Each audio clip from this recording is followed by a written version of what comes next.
এই যে আমার মাড স্কিপারের একটা সেটআপ, যদিও আপাতত এটা আমার বেটা সেটআপের মধ্যে আছে, ছোট একটা সেটআপের, এদের মধ্যে অ্যাটলিস্ট 1.5-2 ফুটের একটা ট্যাঙ্কে রাখতে হয়। তো আমি রাখছি। এটা হচ্ছে আমাদের মেল। কালার হয়তো দেখা যাচ্ছে অনেক সুন্দর, দেখ অনেক সুন্দর লাগতেছে।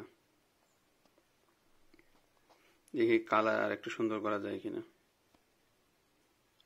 আর এরা হচ্ছে পানি মোটামুটি নোংরা করে ফেলছে, আর মাত্র পানি চেঞ্জ করে দিছি। আর এই ট্যাঙ্কেই আবার 2টা ক্র্যাব আছে, আমাদের নেটিভ ক্র্যাব।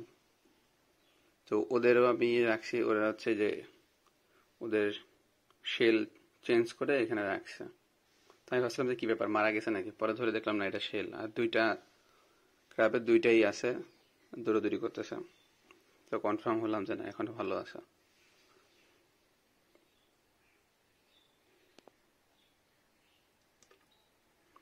বাহ। আর সম্ভবত 2টাই মেল, এই জন্য ওরা মাঝে মাঝে গুতাগুতি করে।